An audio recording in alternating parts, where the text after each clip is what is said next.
Fala família Degrau Esportes, Fábio aqui na voz, começando mais um episódio, nosso segundo episódio. Hoje a gente está aqui com o Gabriel, vai contar sua trajetória no basquete pra gente. Antes, um recado dos nossos patrocinadores. Bom dia, galera. Douglão aqui, contando com o nosso primeiro patrocinador, Dom Barbershop. A barbearia está localizada no centro de São Bernardo do Campo, Rua Marechal Deodoro, 2590. Quer deixar seu cabelo e a sua barba no grau? Procura o pessoal lá, tá bom? É igual eu sempre falo, se fez milagre em mim, imagina que pode fazer pra você. Quer eternizar seus momentos? Gustavo Almeida Fotografia. E você que quer ter aula de música no conforto da sua casa, do seu condomínio, procure a You Can Play. O pessoal vai até a sua casa, você evita trânsito, evita estresse e você pode contar com o apoio deles dentro da sua casa, tá bom? You Can Play underline. Quer receber na sua casa saúde e de quebra fomentar saúde, cultura e entretenimento? Dante Distribuidora de Água entrega na sua casa saúde e ainda de quebra. Patrocina o time de handball de São Caetano e o nosso podcast. Procure pela Aline que eu tenho certeza que ela vai te dar um excelente atendimento. Gabriel, sem mais delongas, muito obrigado aqui pela presença aqui. Tenho certeza que vai ser uma conversa bem bacana. Conta aqui um pouquinho pra gente aí da sua trajetória, se apresenta aí pra gente. Bom, primeiro, obrigado, Fábio, Douglas, todos aqui pelo convite. Parabéns pelo podcast de vocês. É um prazer estar aqui. Eu me chamo Gabriel Aguirre, tenho 33 anos, nasci em São Paulo. Tenho uma trajetória no esporte, iniciei cedo no esporte e a gente vai entrar um pouquinho nisso. Eu morei em alguns lugares, fiz faculdade nos Estados Unidos, na Califórnia, me formei em business. Aqui no Brasil joguei em alguns clubes também, pude morar em cidades diferentes, países diferentes. Hoje situado em São Paulo, próximo dos meus amigos, da minha família. E muito feliz de estar aqui com vocês. Inclusive, acho que vale aqui, dada a minha participação no esporte, eu trouxe aqui um presente para vocês. Fábio, acho que pude jogar na seleção Poxa, que e tive legal. uma participação. Essa camisa aqui é uma camisa de passeio da seleção que a gente treinou para a Olimpíada do Rio em 2016. Caramba. Né? Ela tá um pouco usada, eu confesso, mas foi o que eu Não, pude mas isso trazer só aqui de traz mais presente. valor, né? Exato, exato. Então fica o presente aqui, Pô, cara, Fabião. te agradeço bastante, Valeu, viu? tamo Obrigado. junto. Vou deixar ela aqui pra deixar a mostra aqui pra gente. Pra vocês verem o nível do negócio aqui, galera. Estamos falando de seleção brasileira, hein? Não Ô, é? Fabião, essa aí é pra enquadrar, hein, brother? Pô, essa aqui é pra enquadrar, cara. Pra deixar ela aqui pra aparecer bonitinho aqui. Esconder, porque no patrocínio a gente esconde aqui. É, Tá aqui, ó. esse patrocínio eu não pude escolher. Era o patrocínio da época. Tá Ô, ótimo, ô, muito bem-vindo aí, a gente agradece, Gabriel. Muito Agradeço obrigado. demais, Gabriel. tamo Valeu junto. mesmo. Obrigado E, pelo Gabriel, convite. vamos aproveitar então esse ensejo aqui, contar um pouquinho aqui da sua história aí no esporte, né? Assim, como começou, onde surgiu essa ideia do esporte, o que que te motivou? É alguma questão de família? Foi um gosto de cedo? Conta um pouquinho pra gente. Bom, eu sempre fui muito alto. Hoje eu tenho 2,8. Eu parei de crescer com 16. Caraca, 2,8. É, E parou com 16. parei com 16. Vocês imaginam? Com 16, né? Um 2,8. palito, 2,8 já. E eu sempre fui muito grande, desde o início. Acho que era dado assim que o esporte, vôlei e basquete eram esportes que eu poderia praticar. E o meu pai, ele foi jogador de basquete profissional, meu pai é argentino, jogou na seleção argentina, jogou em vários clubes na Argentina, aqui no Brasil também. Hoje ele está há 40 anos aqui no Brasil, veio jogar no Brasil e ficou. E jogou Mundial, inclusive, vários torneios relevantes. E ele, obviamente, me introduziu ao esporte logo cedo. Com 7, 8 anos, ele já me treinava. E esse foi o início. Eu lembro, eu era sócio, sou sócio ainda ali do Palmeiras, a gente treinava nas quadras externas e a gente ficava horas treinando. Todo domingo, sábado, sempre que a gente podia. E ele que me ensinou a arremessar, ele que me ensinou movimento de pés. Ele era um pivô clássico, ele era um pivô, ele tem 2,4. Na época dele, 2,4 era o maior do time, e hoje em dia, só um parênteses, 2,4 já é o armador, se bobear, né?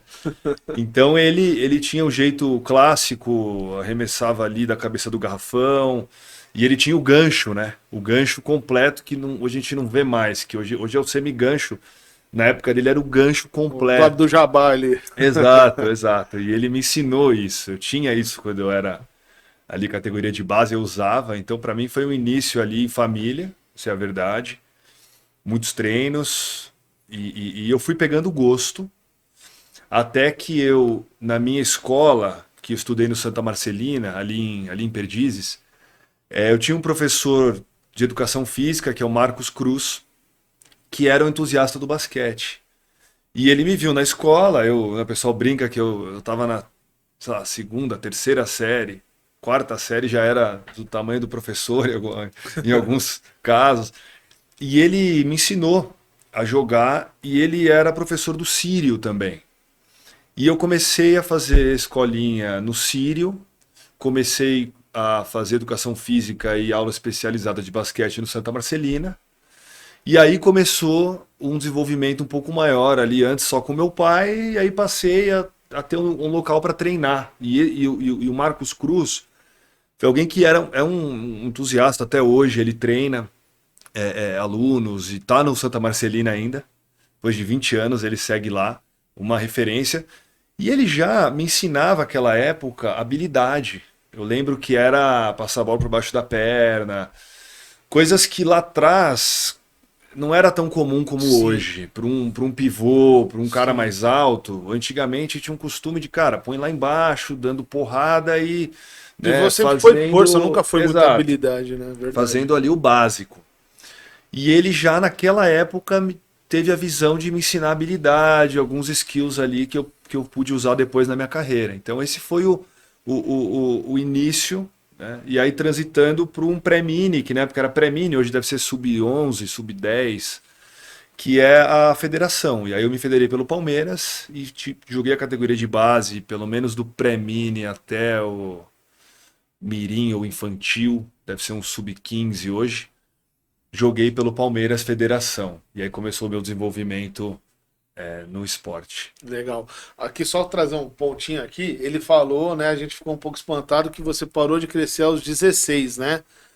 Cara, não é tão significativo porque eu tô crescendo, eu tô com 42 e continuo crescendo. O problema é que é pro lado, não é pra cima. Mas eu continuo crescendo. Não, mas bacana. E você comentou, né, que você você estudou nos Estados Unidos, né? E lá você também treinou basquete, acabou disputando ali, competindo pela. Que tem o basquete universitário, ele é muito forte nos Estados Unidos, né? Muito forte. Não é a mesma coisa que aqui. Aqui tá começando a ter um campeonato mais forte universitário, mas os Estados Unidos ele já é bem. Acho que se você me permite, Fabião, antes de ir para os Estados Unidos, eu pude jogar na Europa. Então, com 15 É uma anos. baita escola, né? É uma baita escola. Para mim foi muito legal.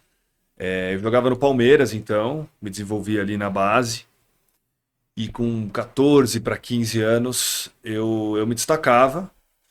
Eu era o mais alto, mas eu não tinha um jogo interno próximo à cesta, necessariamente. Eu era um pivô alto e moderno do ponto de vista que eu jogava tanto perto da cesta como arremessava de 3 pontos. Tinha o perímetro que é difícil pra pivô, né? Exato. Inclusive, com 13, 14, 15, eu joguei na posição 3, que era a ala. Caramba. Isso chamava atenção, porque você não via um ala de mais de 2 metros, 2 metros e 5, 2 metros e 8. 3 na NBA é o SF, né? O small forward, né? Acho que seria o forward, né? A gente tem ali o point guard, que é o armador, aí o small forward seria o 2, e aí o forward o 3. Tá. Power forward o 4 e o center. Então eu tava entre forward e power forward, Legal. né? Que seria o 3 e 4. Isso chamava atenção. Sim. Porque naquela época não era tão comum um jogador alto. Não, pivô ter dinamismo assim. É Exato, difícil. e eu tive bons técnicos na base, o Williams no Palmeiras, no Pré-Mini, Mini. Tive o Vini também muito bacana, e tive o Betão, né, o Beto, que treinou o Paulistano por um tempo, acho que ele está em Sorocaba agora. E eles me davam essa autonomia de jogar longe da cesta, de arremessar de três, porque o mais normal para um técnico, digamos, infelizmente, é que ele fale, cara, você é grande, você vai me ajudar fazendo bola lá embaixo, a gente vai ganhar o jogo assim, vai lá embaixo que eu quero ganhar. Mas eles viam que eu, obviamente, conseguia acertar uma boa porcentagem de 3 pontos e me deixavam arremessar. Então eu me desenvolvi nesse sentido. E aí vieram alguns olheiros de um time que chamava Carrasol na época, que era na verdade o banco que patrocinava, mas era o time de Sevilha. E eles vieram me assistir, eu lembro até hoje, foi um jogo contra o Espéria. Eu sabia, né? Meu pai me avisou, olha, o pessoal vai estar aí, né, vai tranquilo, tal, mas com aquela pressão, Sempre né? Tranquilo, mas tem uma Pô, pressão. tem, né? Os caras estão te vendo para te levar lá para Europa, tal. E eu lembro que foi um jogo legal, assim, acima do nível até no nível que eu vinha jogando, mas eu pude ir bem, acho que foram 34 ou 36 pontos nesse jogo.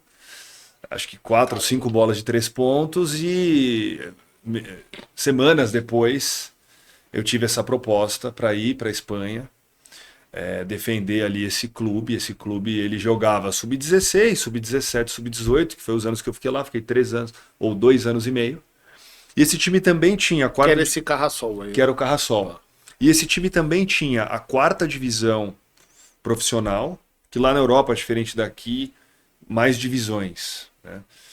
E jogava a 4ª e a 2ª. Então eu jogava a 4ª divisão e treinava com o time da 2ª divisão. Já com a 2ª divisão da Europa é forte.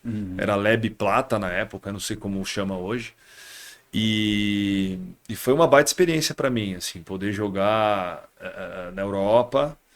E aí depois disso, aí sim, Fabião, veio a transição para o universitário. Tá?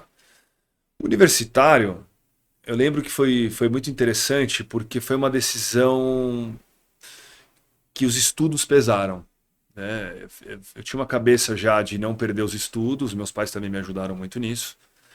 E quando eu pude conciliar uma boa faculdade com um alto nível de basquete num país como os Estados Unidos e ainda com bolsa integral para estudar, foi um no-brainer, assim, eu nem pensei 2 vezes. E aí eu fui, foi muito rápido, eu lembro.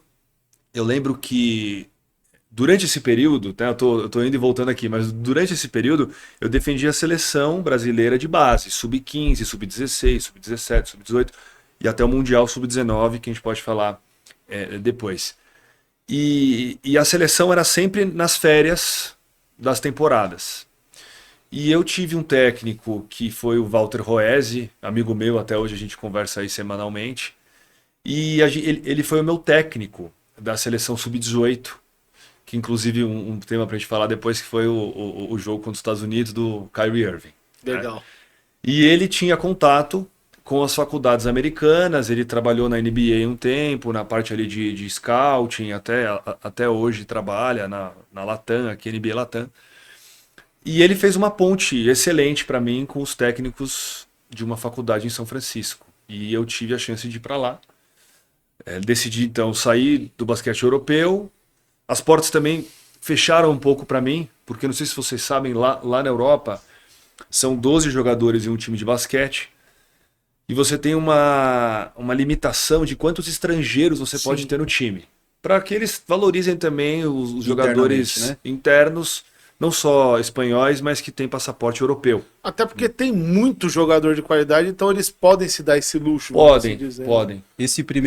Essa primeira participação sua na Europa e na Espanha, né? Que você falou, já era monetizado? Você já ganhava um salário por... Era monetizado. Eu tinha um salário em euro. Era bem bacana, né? Porque eu tinha 15 anos. Eu fui sozinho para lá. E eu tinha um salário, era um contrato de 7 anos, eu lembro. Eram 3 anos, depois mais 2, mais 2. Ou seja...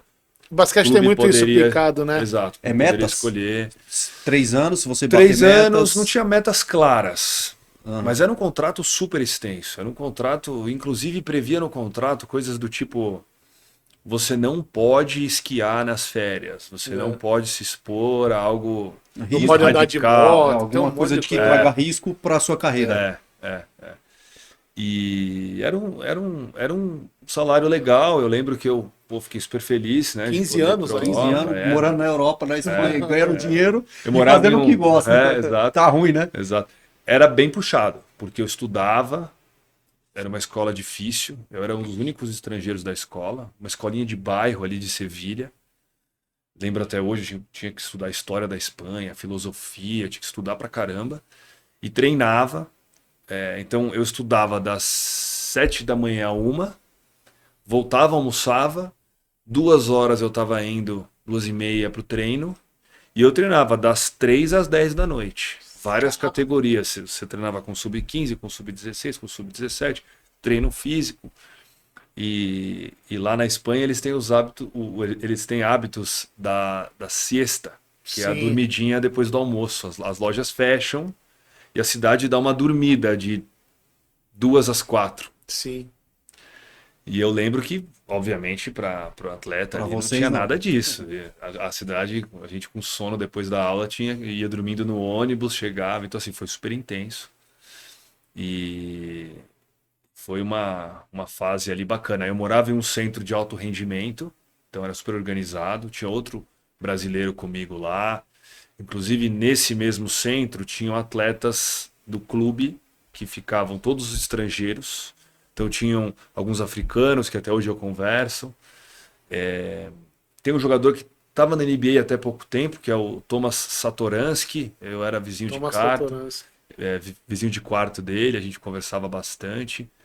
Ele jogou boas temporadas na NBA, Sim, se eu não me engano, ele sim. está no Barcelona agora. Eu lembro dele, se eu não me engano, no Pacers, no Bulls, alguma coisa assim. Eu lembro Eu dele acho na que Zona Leste. ele lá rodou, no lado ele, leste. ele rodou bem Sim, dentro da NBA, sim. acho que 4, 5, 6 anos, e agora está no Barcelona. É um armador, salta muito em terra de tudo que é jeito e deve ter seus 2 metros, então um cara fisicamente muito forte. E eu tive essa oportunidade de estar num centro específico de atletas, estudar na Espanha, né? Eu já tinha o espanhol afiado, porque a minha Sim. família é da Argentina. E aí essa foi a experiência Europa. Voltando ali para os Estados Unidos, o Walter Roese, amigo meu, técnico, fez a ponte para a Bolsa de Estudos nos Estados Unidos.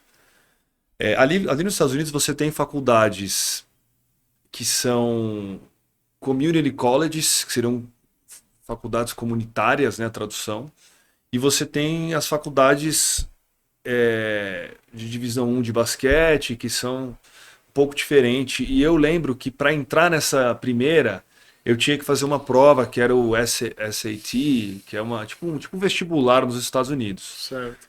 E foi muito rápido, eu perdi a janela, não tinha tempo para fazer a prova, estudar. Aí eu fiz só o TOEFL, que é uma inicial obrigatória, passei.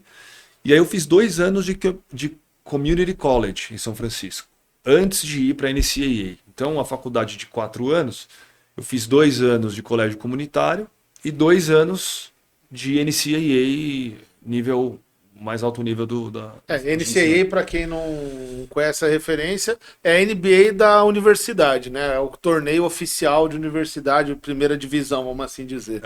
Super baita investimento. É de onde vem todos esses monstros que vocês veem aí na NBA aí, tirando ou a Europa ou a NCAA, geralmente. Inclusive, você me lembrou, Fabião, teve um ano meu lá que lançou o NCAA 2013, pode ser a época que eu tava lá, pro videogame. Ah, verdade. E aí, verdade. cara, pra mim foi animal, porque é sempre o sonho do... Pô, Eu vou você jogar comigo. Exato. Eu ficava um pouco puto porque o meu carinha não nunca parecia muito capricharam, não. comigo e os skills eram um pouco menores do que eu achava. Quem Mas nunca é editou legal. no FIFA ali o bonequinho dele tá mentindo. Legal. E aí eu tive essa oportunidade nesse colégio comunitário, mas era o melhor time de basquete da Califórnia para esse nível universitário. Inclusive, nesses 2 anos eu joguei com um cara chamado Delon Wright, que Delon Wright. irmão do Dorrell Wright, que já se aposentou, O Delon Wright, ele joga ainda ele tá na NBA, se eu não me engano, agora ele jogou playoffs. Foi pelo Clippers, não foi no Clippers ou no próprio Oklahoma. Ele entrava ali na rotação. Sim. Esse cara, ele acho que ele tem 12 anos de NBA Sim. já. E 12 times, assim. É um cara bem versátil. Rotaciona bastante. E ele jogou comigo nesse time. De lá ele foi draftado, não, ele foi recrutado pela Utah University. E eu fui para outra. E da Utah ele foi para NBA. Então a gente pôde jogar junto aqui 2 anos. E aí eu vivi uma experiência já de college americano. Estudei ali, sempre com bolsa. Fui muito bem acolhido. E aí veio a transição do colégio comunitário para a faculdade mesmo. E aí uma época super bacana, porque as faculdades, elas te prospectam, elas te recrutam. Então eu lembro que eu tinha, acho que 8 escolas. Parece que é outro mundo, né, cara? Que queriam que eu fosse para lá. E os caras vinham, me ofereciam jantar e tal, e me pagavam a passagem para ir conhecer a faculdade. Então eu fui para uma faculdade visitar, eu lembro, não sei se era em Iowa, uma cidade no centro dos Estados Unidos, muito fria, neve o ano inteiro quase. Eu fui visitar, chamava Drake University. Drake. E aí você faz um tour, né? E aí o time, a escola meio que olha, tá vindo um brasileiro prospect para visitar a faculdade, vamos tratá-lo bem. Então você fica ali 3 dias, você conhece a faculdade, você bate uma bolinha com o time, te levam para festas, pra você ver como é lá o ambiente da universidade. E aí você se sente um rei, você chega no quarto, tem todas as roupas que você pode imaginar, mochila, Gatorade, salgadinho, tudo para ti, né? E aí eu fiz umas 8 viagens dessa para escolher qual faculdade eu queria. Então, assim, você se sente Sim. Cara, tem 8 faculdades que me querem, eu posso escolher. Então, tinha várias na Califórnia ali, Irvine. E só antes de você seguir, ali já não seria algo remunerado, mas seria a bolsa integral. Seria a bolsa integral. Tá. E aí foi legal que você falou isso, Fabião, fazer um parênteses aqui. Faz uma semana eu recebi um áudio do meu agente, né? Que seria o empresário. Quando eu joguei, eu tinha um empresário. Sim. E ele me mandou uma mensagem, o Arlen, né? Falava com ele, com o Arnaldo. E ele me mandou assim: Gabriel, tem um atleta nosso que está indo para os Estados Unidos, igual você foi. E ele quer ajuda para investir, né? Como eu trabalhei com parte de assessoria de investimento, ainda estou nesse mercado. Ele me pediu algumas dicas para esse menino investir. E aí eu questionei ele, falei, poxa, legal, né? E era um valor considerável, né? Obviamente, não vou entrar no nome da pessoa, posso entrar nos valores. Ele recebeu $400 mil. E aí eu falei, mas como assim? Ele está indo para a faculdade? E aí esse empresário falou para mim, cara, você jogou na época errada. Agora foi liberado. Foi liberado o pagamento. E na faculdade estão dando luva, estão dando passe para você ir para as faculdades. Ele falou que ele já tinha fechado um de $1 milhão. Então você imagina, Caramba, cara. o cara com 18, 19 indo para a faculdade, já podendo ser remunerado. E na minha época era proibido. Já remunerando para a vida, Se ele for brasileiro, ele já se aposentou, né? Com $1 milhão, ele já está aposentado. Então, aí entra também o cuidado que essa pessoa vai ter com a grana nessa idade, a cabeça dele, da família, né? Que é super importante. Mas, pô, pensei, joguei na época errada mesmo, né? Justo na minha vez. Tem muito disso hoje em dia, né? E na minha época a gente não podia receber. Então, assim, o que tinha era assim, tinha os sponsors do time, sim, que na época eram os patrocinadores, que geralmente eram pessoas que se formaram na faculdade, tiveram muito sucesso, venderam empresas, ganharam fortuna, e querem devolver e contribuir lá nos Estados Unidos tem muito isso. O ginásio que a gente jogava era um ginásio assim, 12 quadras, um complexo absurdo. E aí você vê que o nome do ginásio é o nome de uma pessoa. E você vai investigar, é um ex-aluno que é verdade, lá, tem muito disso lá puta, mesmo. O cara, $5 milhões, devolver. beleza, toma aqui um ginásio no meu nome para devolver para a faculdade. É a forma que ele acha de retribuir a faculdade. Exato. Aí tinha, assim, a gente ia almoçar na casa dos caras, os caras moravam, a casa do cara era tipo um campo de golfe, assim, tinha tudo. E aí o cara, não, posso te ajudar em algo, tal. E aí era proibido, né? O cara não ia me pagar, né? O cara às vezes dava um voucher na Best Buy, que é uma loja de eletrônicos dos Estados Unidos, para você comprar um videogame e tal. Aí, ou seja, rolava um agrado Sim. não oficial, um almoço chique, tá precisando de alguma coisa?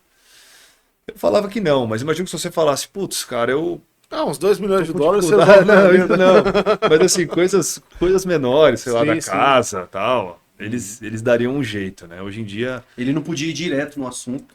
Sim. Eu quero te É, ajudar financeiramente. exato. Mas olha, se você tiver precisando de alguma coisa, eu te Lembra de Exato, mim, né? exato, É. exato.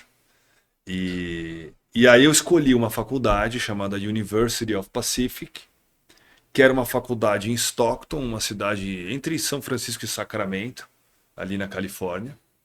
Essa faculdade, ela jogava uma conferência chamada West Coast Conference, que é uma conferência bacana, com times como o BYU, que é bem famoso, Gonzaga, St. Mary's, faculdades ali na região sul também, Pepperdine, San Diego.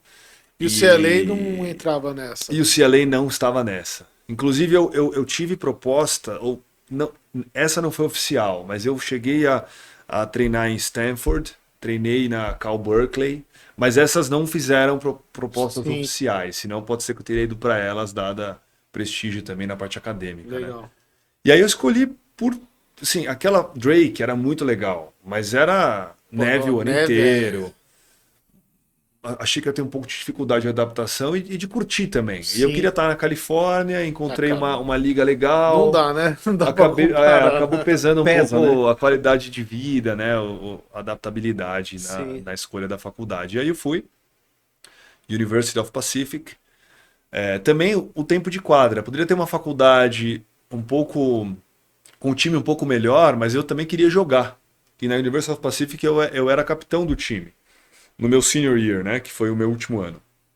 Então, eu tive, assim, uma baita experiência lá.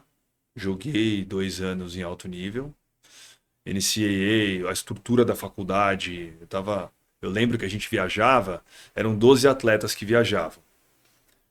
E eram 24 pessoas no avião. Ou seja, eram 12 atletas e 12 pessoas da comissão técnica. Então a gente tinha um técnico de ataque, um técnico de defesa, o assistente técnico, o técnico de vídeo, o técnico em si, que era tudo. A gente tinha massagista, fisioterapeuta, quiropracta, psicólogo, entre outras pessoas dentro da comissão. Era Uma baita estrutura. uma Tem baita muito isso no esporte americano no geral, né? Futebol americano, basquete, NHL, a gente vê bastante isso. Tem o técnico que é o que toma a decisão final, mas ele tem um técnico de ataque, um técnico de defesa, tem muito isso, né? Eu acho bem interessante. Ô, Gabriel, mesmo. essa fase aí que você está falando da escolha da faculdade, você já tinha um empresário que te ajudava a tomar essa decisão ou partia de você mesmo? Eu não podia ter empresário porque ia naquela linha. Porque geralmente o empresário veio depois, quando eu acabei a faculdade. Oficialmente veio depois. Claro que o Walter, que me ajudou nessa transição, ele atuou como um empresário, Sim. mas ele não ganhou nada por Não era isso e oficialmente. não era o meu É porque você não empresário. podia ter Eu negociação. não tinha né? como pagá-lo porque não tinha salário. Sim. Então, né, a gente acabou que optou por isso. Inclusive, quando eu fui para os Estados Unidos, para você jogar universitário, tem uma regra. Você não pode ter sido profissional ou recebido salário, senão você não pode jogar o universitário. E eu tinha essa questão da Europa. Foi até um frio na barriga que eu tive lá uma época, do tipo, cara, será que isso pode me atrapalhar? No final, a minha remuneração na Europa, ela pôde ser considerada como uma bolsa auxílio, dado que eu estava sozinho em outro país, eu precisava de um salário para me sustentar, e eu também nunca tive empresário e tal, acabou que não me atrapalhou na faculdade, mas teve uma época de tensão, do tipo, putz, em algum momento, será que se alguém olhar isso e chamar lá a federação e né, alguém me chamar o VAR, será que eu posso ter que sair daqui? Sim, Mas acabou dando tudo certo. legal. Você ia falar? Não, pode Aí falar. assim, vamos lá. Você trouxe esse ponto do basquete universitário. Antes até da gente ir pro próximo tema, eu quero só uma pitadinha nessa questão do basquete universitário. Você comentou, né, no Community College que você jogou com o Delon Wright, né, e com o Thomas Satoransky, que foi na Europa. Foi na Europa. No basquete universitário, teve alguma fera aí que você ou jogou junto ou enfrentou no basquete universitário que você fala, pô, o Kevin Durant da vida aí? O Kevin Durant, ele não é exatamente da minha geração. E aí, assim, para enfrentar, como que funciona lá a NCAA? Eu jogava West Coast Conference, que tinham 12 times. E eu só jogava contra esses times. Se a gente ficasse em quarto, quinto, a gente ia para um outro torneio um pouco maior, e aí a gente ia ganhando, Sim. até você ir para o March Madness, que aí é o que televisiona ali em Sim. março, que são os, não sei se são 64 melhores times, ou devem ter 400 faculdades nos Estados Unidos. E o meu time nunca classificou para esse torneio de prestígio. Tá. Então, assim, eu joguei com muitos caras, mas eu não jogava com tantas faculdades, então eu não tinha tanta exposição. Sim. Na minha liga, cara, um nome muito forte do universitário foi o Sabonis. Sabonis? Caramba. Sabonis. Eu tenho uma foto Do com Manta ele. Sabonis, né? Domantas Ele Sabonis. era filho do Arvidas, que jogou no Portland, né? Isso. E ele é um All-Star hoje, é um Sim. reboteiro da NBA. Sim. E ele não é tão alto. Assim, ele deve ter 2,6, forte. Não era tão alto. Mas hoje, quando você olha para a NBA, Sim. maior reboteiro, você pode pensar num cara de 2,14, Sim, você pode sim. pensar no Wembanyama 2,29. Nossa, né? Miami é absurdo, cara. Eu não sei, talvez o Wembanyama tenha mais rebotes que ele, mas eu digo assim, na consistência, nos Sim, duplo-duplos. sim. Esse cara é uma referência hoje, tem até É um que o documentário. Embanyama ele ainda é um pouco oscilante, até porque é muito novo, Sim, né? sim. E ele joga, acho que, menos minutos e Sim. tal.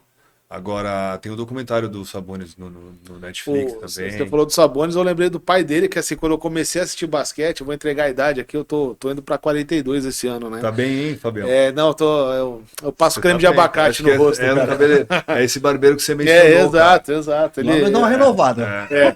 Eu tô mais pro implante do que Ele pro passa corte. creme de abacate pra mim aqui no rosto enquanto eu tô.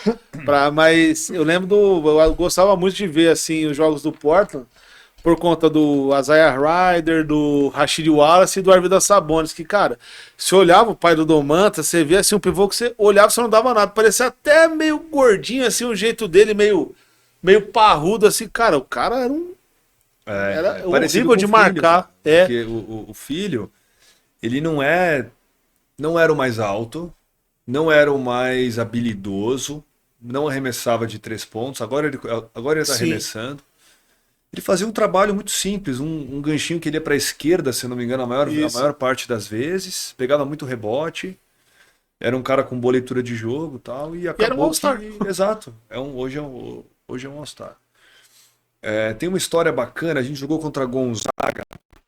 Gonzaga tinha um time legal, Sim. tinha um É pivô... uma faculdade bem conceituada. Sim, tinha um pivô Karnowski, um polonês, difícil de marcar. Eu acabei tendo que marcar ele algumas vezes, que lá na faculdade, isso não foi muito legal para mim.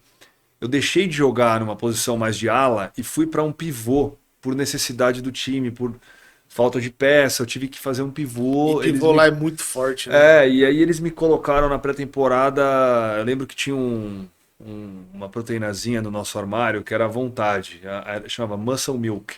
Não era uma marca lá, até famosinha. E eu lembro que o pessoal, pô, Gabriel, você precisa ganhar uns pounds aí. Eu fiquei na academia um bom tempo e eu comia muito. E eu tomava, acho que uns 10 desse Muscle Milk, que é tipo um YoPro hoje em dia. Não sei se eu posso falar de marca aqui, mas enfim. sem Tipo problema. um desses, né? Que na verdade parece saudável, mas não é. E eu tomava uns 10 e eu acabei dando uma engordada. Foi necessário, mas me tirou um pouco da minha mobilidade. Eu perdi um pouco o arremesso, um pouco de falta de confiança para jogar mais fora, tive que marcar dentro. E esse Karnowski, eu lembro que ele, assim, era, cara, 30 quilos a mais que eu, 2,13. Bater na massa, né? E era Bater na muito parede. difícil marcá-lo, assim. Tem um vídeo meu no YouTube de lances do basquete, chama Videoanálise Gabriel Aguirre. E nessa videoanálise tem 15 minutos de acertos e no final eles colocam, como era uma análise, 10 minutos de erros, pontos fracos. E aí tem uns 3 vídeos desse Karnowski chegando em mim, como se não fosse nada, pegando a bola e fazendo cesta, né? Então foi bem difícil marcá-lo. E aí, Acho que ele não foi pra peso no NBA. basquete faz muita diferença, cara. Ele não foi pra NBA. E nesse time tinha um cara que eu esqueci o nome dele, eu tava tentando lembrar hoje vindo pra cá. Acho que era Kyle Anderson. Era um cara que chegou a jogar no Boston Celtics uma temporada. E eu lembro de um jogo até hoje que ele destruiu, assim. Esse Kyle Anderson é já um pouco mais baixinho até pra posição dele. Talvez Acho eu que ele tá esteja jogando até hoje. confundindo. Não, talvez não seja Kyle Anderson. Eu tô confundindo. Era Kyle, depois eu tenho que relembrar. Ele era um pivô na posição 4, versátil. E dentro da nossa casa lá em Stockton, na Califórnia, ele fez acho que 48 pontos. Jogou 3 quartos só. E eu lembro que eu tive que marcar ele. Foram, sei lá, 15 pontos em um quarto. Aí me colocaram outro cara para marcar. Outro cara também não deu conta. 5 caras marcaram esse cara e ele fez tipo 10 pontos em cada um, fez quase 50. E foi bem marcante, assim, um cara que marcou uma época. De Kyle, assim, dele, eu lembro desse Anderson que tá até hoje, o Kuzma que tá até hoje, né? Sim. Que jogou no Lakers, tudo, e o Kyle Korver, só que já era uma geração mais antiga. Também não era o Kyle Korver, né? Tinha um que era o Tyler Haws, que era um armador, não sei se ele foi pra NBA, que ele tinha uma jogada tradicional que ele fazia uma finta. Então, eu tô marcando ele. Ele fazia uma finta como se ele fosse passar a bola por trás das minhas costas. E ele fazia isso com todo mundo. Ele fintava e você, marcador, Você vira, olhava né? pra trás. Aí ele voltava e arremessava. Cara, eu tomei uma dessa humilhante. O meu sobrinho, o Luca, inclusive estava ontem com ele. Eu tenho um irmão que jogou basquete por um tempo também, mais na base. E o meu sobrinho que foi para os Estados Unidos, jogou também, fez o high school, tá? Só um parênteses. E ele tava nesse dia, ele foi me assistir nos Estados Unidos e ele me zoou até hoje. Cara, aquela finta lá foi a coisa mais humilhante que eu já vi Chris ao Paul vivo. faz isso direto. O Chris Exato. Paul faz isso direto. Só que ele colocava a bola realmente bem atrás e voltava. Era uma coisa assim, muito característica. E aí passei uma vergonha esse dia na frente do meu sobrinho, mas vale a resenha até hoje. Ele tira adora onda. essa história. E deixa eu te perguntar, aí beleza, aí a gente passou aqui da fase do basquete universitário, e aí, pelo que eu entendi aqui da cronologia, você veio pro Brasil para jogar já profissionalmente ou não? Ainda teve alguma outra etapa nesse processo? Acabou a faculdade.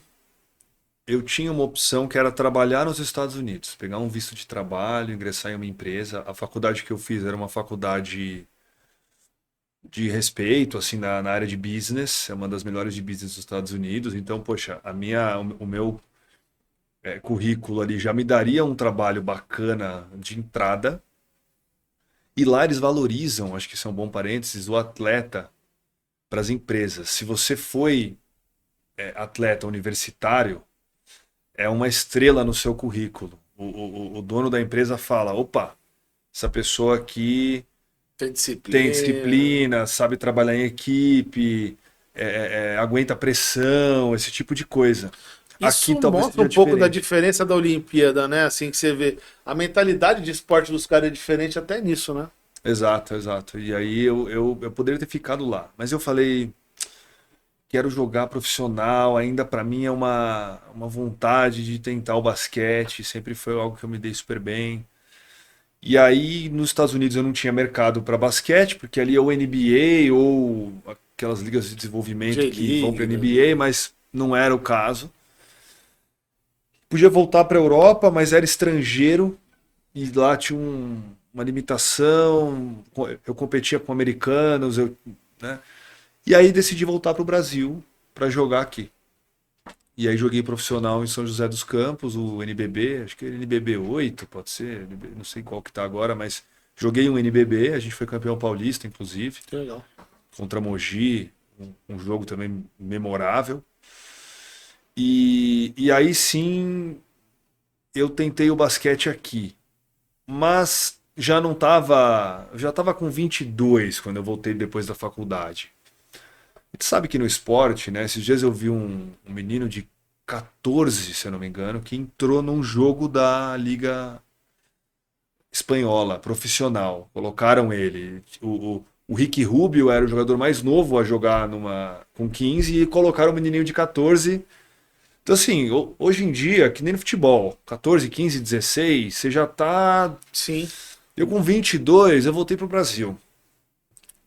E confesso que tive até um pouco de dificuldade no meu primeiro ano.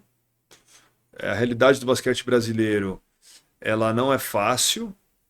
Obviamente, cresceu. Hoje existem bons salários, bons clubes que pagam bem, que dá para você fazer um pé de meia, uma carreira ali bacana. Mas eu me vi numa situação difícil após meu primeiro ano profissional ali, do tipo, poxa, vale eu insistir aqui? Eu tive algumas lesões. Eu não tive nenhuma lesão bruta, assim, de Carreirente, rompi o ligamento, nada muito assim pesado. Mas eu tenho até hoje, né? Porque eu tento brincar ainda e hoje eu tô pagando um pouco do preço daqueles treinos das 3 da tarde às 10 da noite, eu tô pagando já. De desgaste de junta, de ligamentos, de dores realmente quadril, tendinite no Aquiles. Qualquer ressonância que eu fizer do corpo por qualquer dor, vai aparecer 20 linhas no laudo de desgaste. Patrocínio INSS. Exato, exato. A lombar, protusão, hérnia, desgaste de disco. Então, assim, faço fisioterapia hoje semanalmente. Isso já era naquela época uma dor. Eu ficava na fisioterapia muito tempo e dificilmente eu ia ter um salto ali para. Sim. Então eu decidi por parar. Eu joguei em Belém do Pará 3 meses, um campeonato que era. Só tinha Remo e Paysandu, na verdade, né? O campeonato tinha 4 times, igual o pessoal estava brincando aqui antes.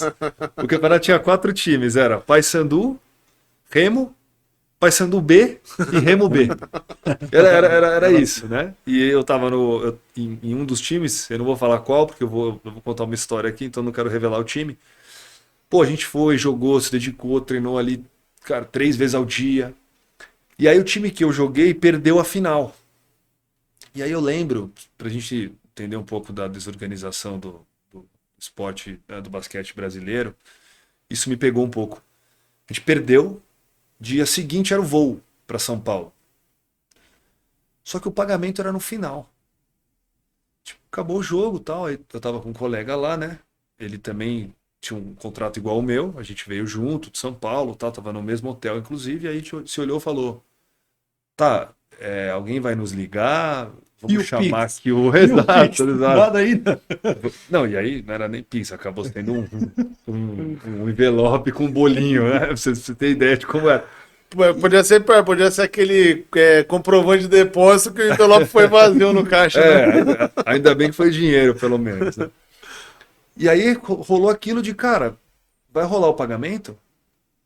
A gente teve que ir no clube no dia seguinte, domingo de manhã, tava o diretor lá, e o cara, a gente combinou o valor X, mas pô, vocês perderam, né? Foda, dá pra ser tanto? Queria pagar menos, então aí a gente teve que ir lá, não. O cara pagou meio bravo. Gosto, né? Nosso contratinho tá aqui que é participação, não é título, né? E aí, cara, aí você fala, putz, né?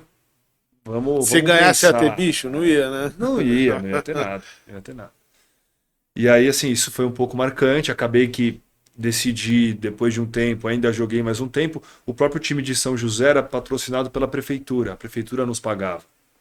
Tudo certinho, isso era ótimo. Só que aí trocou o prefeito no meio da temporada e o novo prefeito olhou o orçamento, Não cabe. falou, cara, Corta time aqui. de basquete, vocês estão gastando, sei lá, 3 milhões por ano.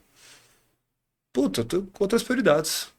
De repente, o aviso do clube que encerrou o time no meio da temporada, me vi numa situação de, cara, Agora a pergunta é se cortou o orçamento do basquete, se melhorou o saneamento, educação, alguma coisa, né? exato, acho que infelizmente, a gente viu recentemente o São Paulo encerrar o time de basquete. Sim, e o São Paulo tinha um time que tava chegando em Tinha um um time monte de bom. final, cara. Mas era uma folha cara. Sim. Tinha muito E devem americano, ter pesado, inclusive, né? O Corinthians também não seria nada surpreendente se fizesse revisão de gastos, né, da situação. Então, Sim.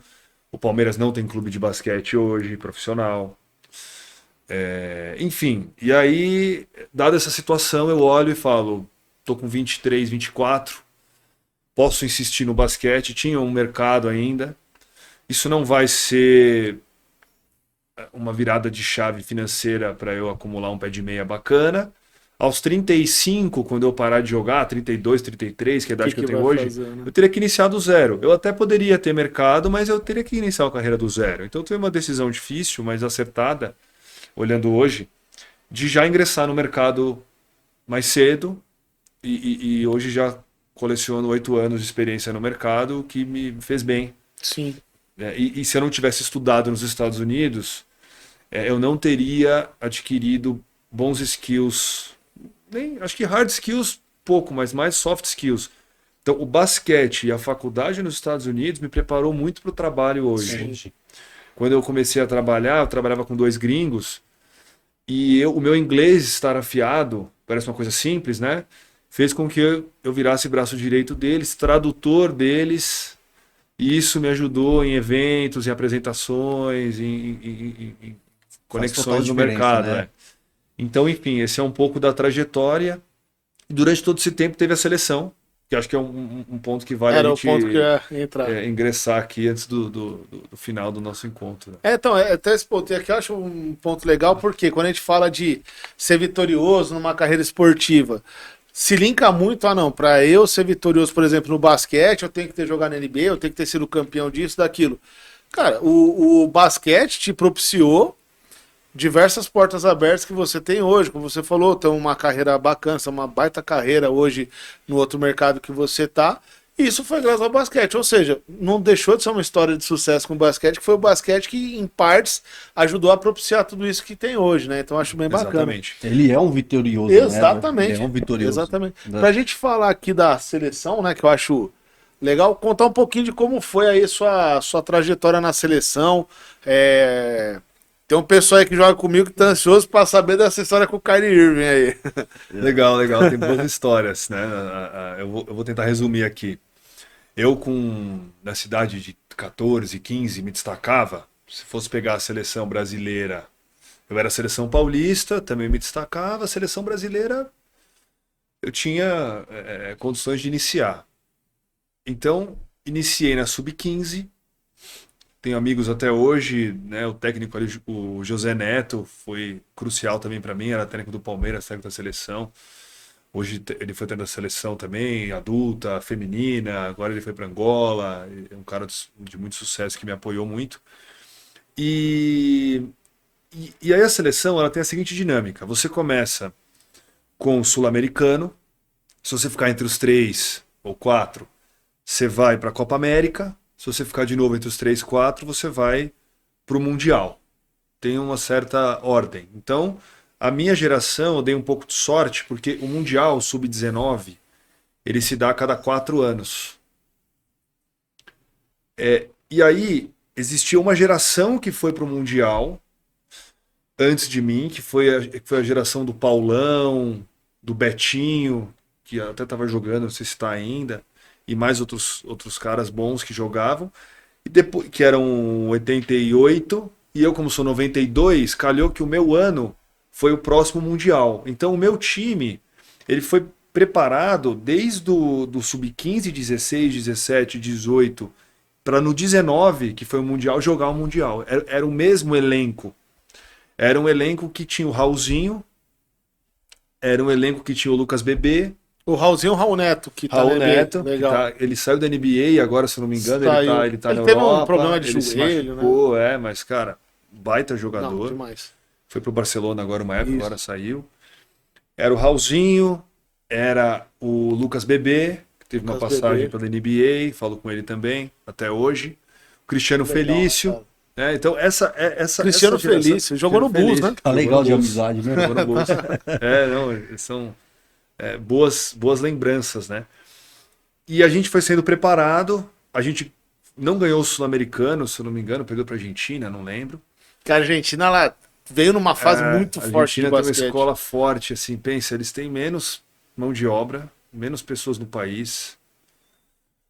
Atleticamente, eu acho que a gente no Brasil tem mais potencial de gerar atletas, mas os caras têm uma escola, técnicos, Mentalidade também. eles tinham na minha época. Hoje o Brasil está crescendo mais, assim, Sim. tem mais relevância que a Argentina nos dias de hoje. Sim. Mas na época a Argentina tinha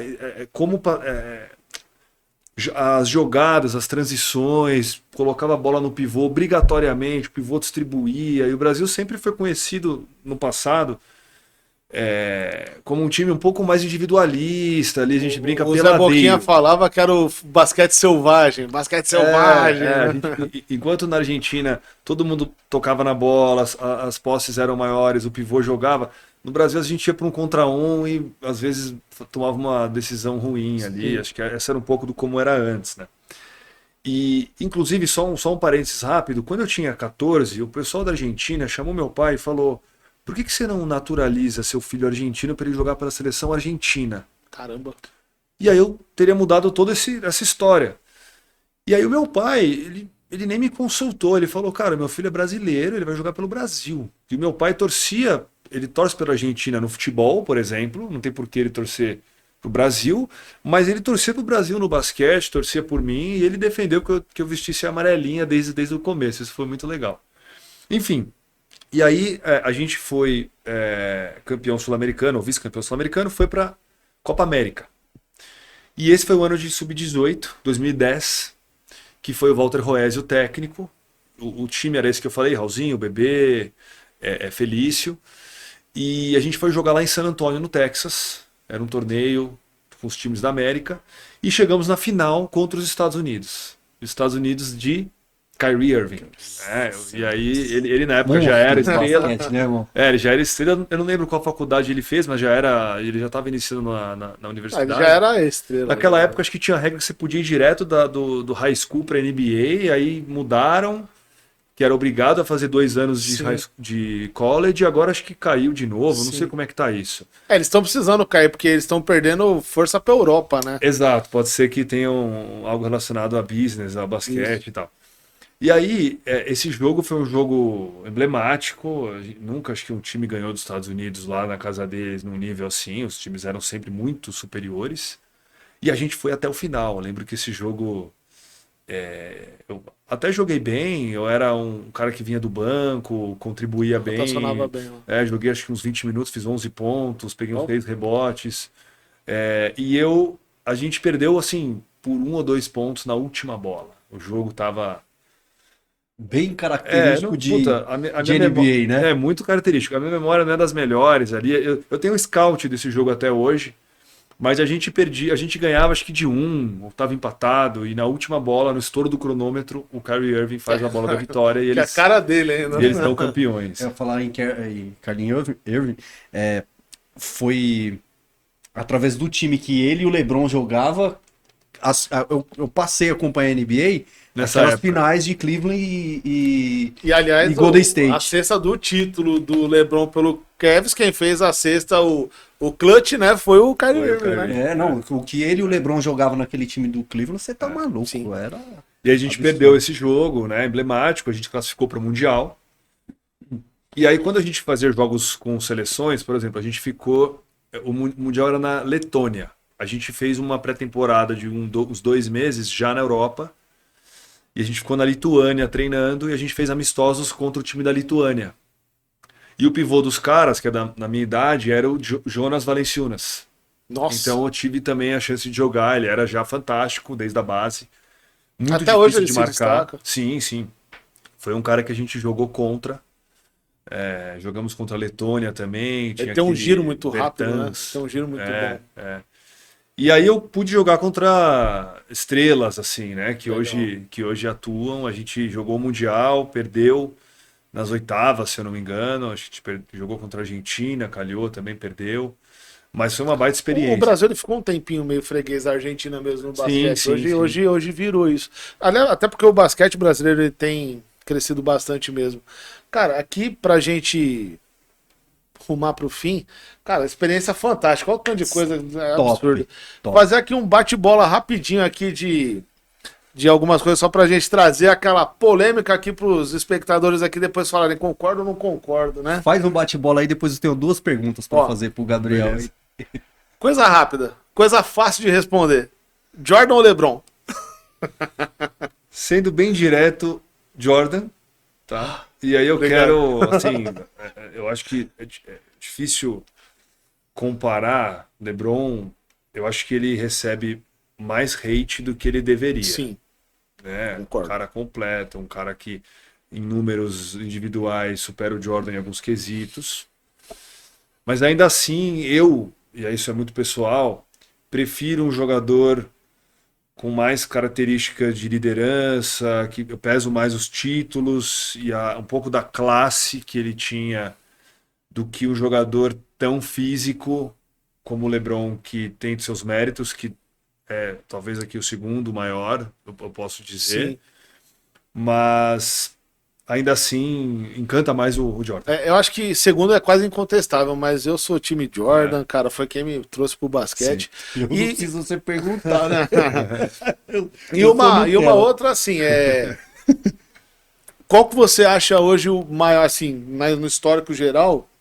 E aqui eu não tô nem falando de torcida. O que você fala, cara, pra mim esse é o maior time da NBA, seja por questão de conquista, por questão de história mesmo. É difícil pergunta, eu não tenho um time na NBA. Acho que a gente tem que admirar que a história de Boston e Lakers, uma briga bacana aí de maior franquia. 16, um 17, outro 16 títulos. Exato. Tem que ficar entre os dois quando o assunto é o maior. Eu gostei e eu comecei a ver o basquete pelo San Antonio Spurs, de Tony Parker, Tim Duncan e Ginobili. Peguei uma época também de Robinson. O Ginobili, Roubou meu título lá do Knicks.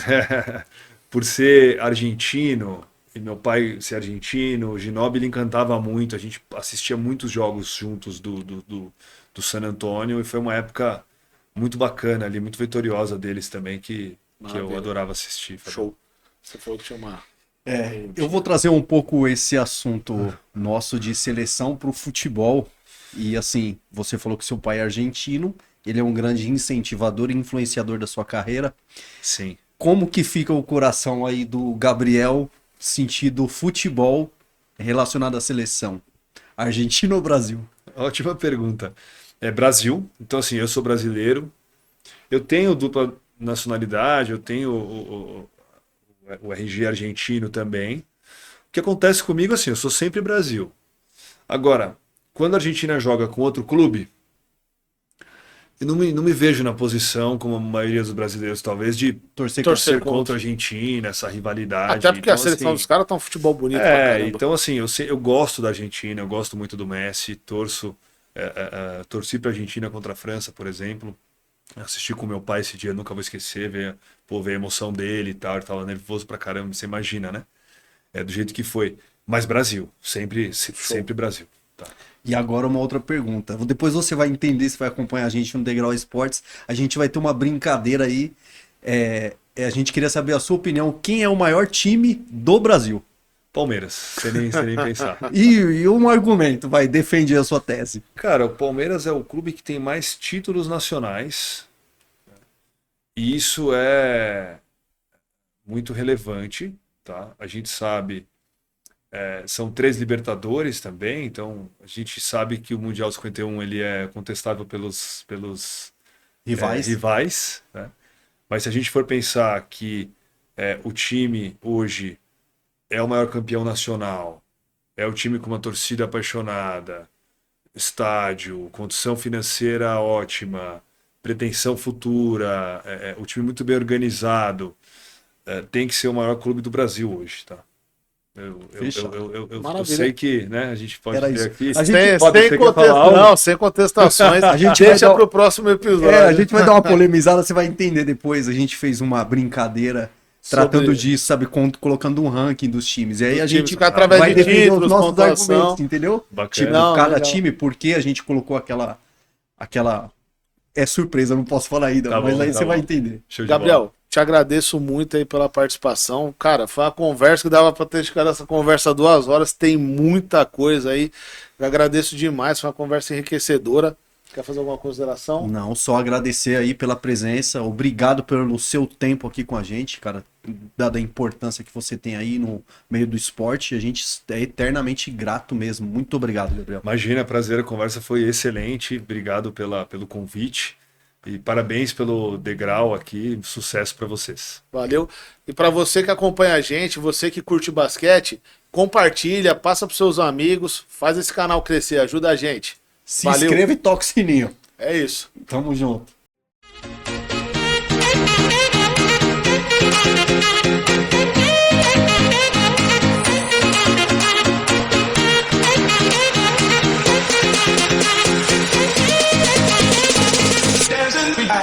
Dancing,